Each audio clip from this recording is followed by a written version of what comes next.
Vincent Giré, bonjour. Bonjour Nicolas, bonjour à tous. Du journal Le Monde, J-10 pour le Brexit. C'est dans 10 jours exactement qu'aura lieu le référendum sur le maintien ou non du Royaume-Uni dans l'Union européenne. Débat, Vincent, plus que jamais focalisé, centré sur l'économie. Mais oui Nicolas, deux grandes questions ont polarisé plus encore l'opinion ce week-end. La première, c'est est-ce que oui ou non l'économie du Royaume-Uni a profité jusqu'ici de son appartenance à l'Union européenne? Boris Johnson, l'ancien maire de Londres, tête de file du non à l'Europe, a affirmé ce week-end que son pays aurait fait mieux sans l'Europe et même que l'Union est un cauchemar pour la croissance. Alors là, Boris Johnson est pris en flagrant délit de mensonge. Les faits, les chiffres sont précis et démentent totalement cette affirmation. La Grande-Bretagne a beaucoup gagné depuis son adhésion à l'Union en 1973. Il suffit de regarder l'évolution du PIB par tête, qui est le grand indicateur de richesse d'un pays. Eh bien, depuis 1973, le PIB par tête du Royaume-Uni a progressé de 102%. C'est davantage que le Japon et même que les États-Unis ou l'Allemagne.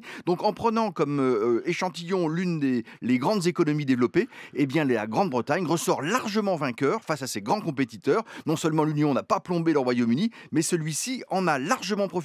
Voilà pourquoi elle est aujourd'hui la deuxième puissance économique de l'Union. Deuxième affirmation, Vincent, dans le monde d'aujourd'hui, le Royaume-Uni gagnerait à jouer cavalier seul, c'est vrai?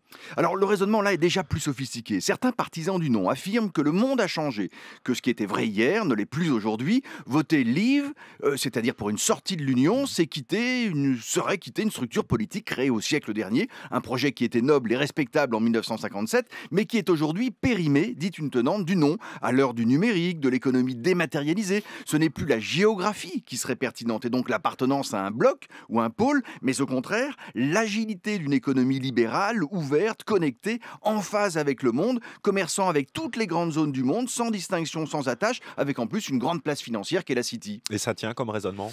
Alors ça, c'est un pari qui est discutable, Nicolas, pour au moins deux raisons. La première, c'est que la mondialisation d'aujourd'hui est quand même multipolaire, c'est-à-dire qu'elle n'est plus ou pas sous la domination d'une grande puissance, mais qu'il existe des grands pôles avec des pays qui se regroupent, qui s'unissent, ouvrent leur marché, adoptent des normes, des règles communes pour bâtir, asseoir leur prospérité. Faire cavalier seul, même pour la cinquième économie du monde, qui est le Royaume-Uni, c'est-à-dire très mondialisé, c'est quand même prendre un gros risque. La deuxième raison, c'est que près de la moitié du commerce britannique se fait aujourd'hui avec les pays de l'Union européenne, ce qui signifie que les produits britanniques voyagent sans la moindre taxe au sein du marché unique européen. Et si la Grande-Bretagne en sortait, il n'y a aucune raison pour que cet avantage perdure. Tous les accords commerciaux sont revus, une sortie est une sortie, c'est ou le Brexit ou le marché unique, mais pas les deux, a prévenu par exemple ce week-end Wolfgang Schäuble, le ministre allemand des Finances.